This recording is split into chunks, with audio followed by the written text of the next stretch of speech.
Okay, so following on from the last video, talking a bit more about body image and how that prevents women from even thinking of going to martial arts lessons in the first place, let alone becoming a master. I'm going to talk about muscle this time, and last time I talked about fat, but muscle is quite a serious issue too. I mentioned in the last video that Ronda Rousey's had a picture, probably more than one picture, doctored to make her arm muscles look smaller. And you know, this is a woman at the height of her fame, known for being a fighter, and yet she's still not allowed by some people to have big arm muscles, to be seen as having strength, basically. And it's not just her. You know, Serena Williams gets loads of flack for having muscles. You know, she's a top tennis player. That's a thing. She's going to have some muscles. And she gets people saying she looks like a man. She gets people saying she looks like she's transgender, just because she has muscles. I mean, she looks like a woman. She definitely looks female, but she just happens to have muscles, and people don't like it.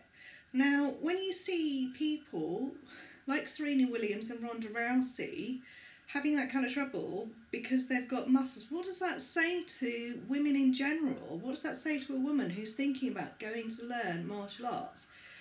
Because, you know, there is going to be a point, if you do your proper training, that you're going to develop a bit of muscle tone. So if you don't, you're probably not training very well. So that's just going to really put women off, frankly. It's like, I have been really thin. I sort of went down to a size 8 at one point. My mum died in 2010, and I sort of lost my appetite a little while after that. Now, so I have been really thin, but I never look small because I just have these muscles, you know. I don't get narrower. I still have broad shoulders. You know, my thighs, they're quite big. They're only about an inch less in circumference than Chris Hoy, the Olympic cyclist. He's about 6 foot or something. And it wouldn't matter how much weight I lost, wouldn't matter how much fat I lost, I'd still have these big thighs. And I don't look dainty, and I will never look small. And the thing is that women are expected to look small and dainty. That is the acceptable way for a woman to look. And a lot of that is about this thing of wanting women to look vulnerable, easy to deal with, easy to put down, easy to manipulate. And, she's not going to look like that if she's got a bit of training going on. So that is just going to put women right off, and women think it too. You know, I had my sister said she didn't like having big muscles because she didn't want to look that way, basically. So and this is often said by women too. You know, women are going to be just as difficult about this with other women as men are, basically. In my experience, women are quite often worse about these kind of things. So that's kind of a problem. The other thing is that the grooming thing. You know, women are generally expected to have like perfect looks, perfect hair, not be sweaty or muddy or anything like that. And the thing is, if you're going to do a bit of training, your hair's going to get messed up. You're going to get a few bruises. You're going to be scrabbling around on the floor a bit, you know, and that kind of thing makes a woman look not like a proper woman in cultural terms. So that's all very off-putting too for women. And I knew someone who talked about the way that Uma Thurman looked in Kill Bill, and I thought he was a nice enough man. He didn't seem sexist or anything, but he said that he wasn't very keen on the way she looked in that film because, you know, she was all sweaty and she had a bit of mud on her and she had some her hair was all over the place, she had a bit of blood on her and stuff like that. And she wasn't wearing pretty dresses all the time. And it's just like, and my daughter as well complained to me about how she looked in that film. It's just really sad how even in that context where clearly that is how someone is going to look in that situation, that's not considered acceptable, that's not considered quite right, you know, you'd rather that they just didn't look like that. And you've got to think about what kind of messages that sends to women if you say something like that, if you think something like that. And I kind of, the clothes as well that are normally used in martial arts training, I'm not convinced. They're not very flattering particularly. And I'm not always convinced that they're necessarily the most practical clothes as well. When I do Kung Fu with, you know, traditionally it's these tunics, which I've never worn because that's never what they had in the school that I went to. That was t-shirts, which I also don't really like. I personally don't find them very comfortable, and I don't think they look that nice. But yeah, I don't think those tunics are very good. I don't think they're very practical, and also not really what would have been worn by the people who developed those martial arts, I shouldn't think. And you know, those tunics were worn by Chinese gentlemen. Martial arts were mostly developed by the underclasses, so it seems unlikely they would have worn them anyway. And I can't get those trousers in Aikido. I really don't see how they're practical. I'm not convinced that gi is that practical. I mean, I have clothes that I feel are practical and look nice for training. Someone on Instagram commented that I looked like I was in a circus. I don't really get that. You know, it was just like a black vest top and black trousers, loose black trousers on.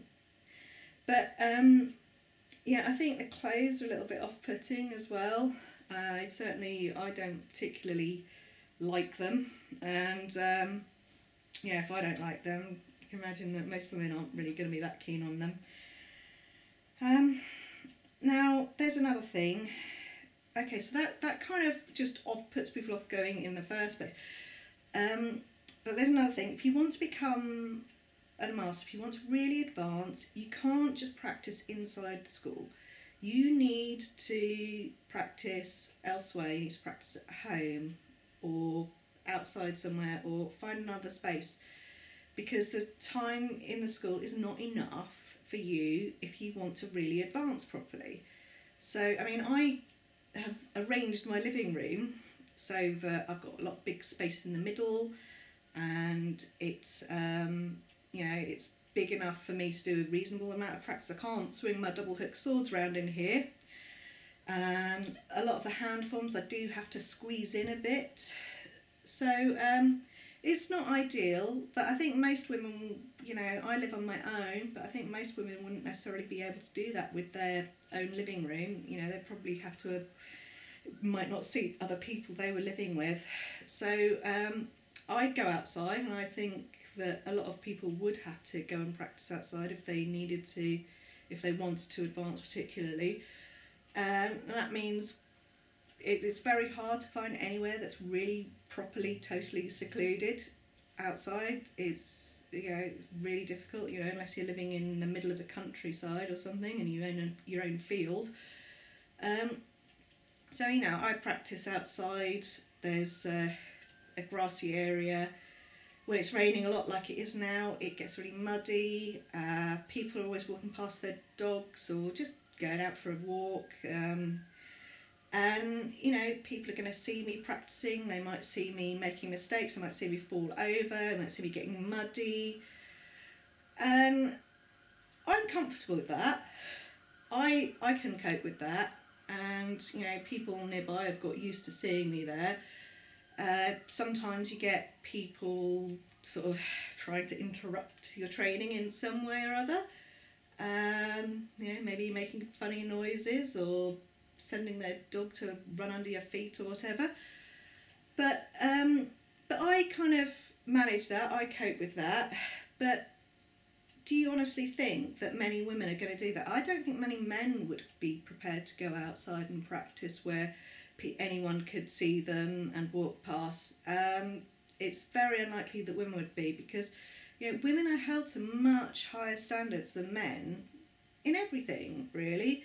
And you know, if they're seen falling over in the mud, they're going to get a lot more hassle about it than a man would.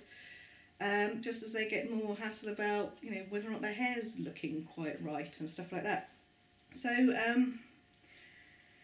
these are all things to do with body image that really just make it very difficult for women to even go along to a martial arts lesson in the first place, let alone become any kind of a master.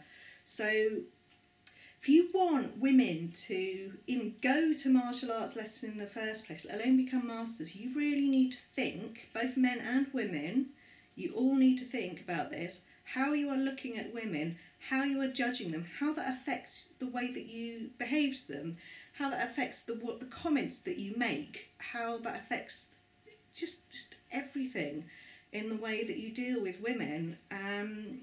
You know, whether or not you're making comments like you don't think Uma Thurman looked so great in Kill Bill, because that is just going to put women off, I'm afraid. So you really need to think about things like that if you want women to even go to lessons in the first place. I hope that helps.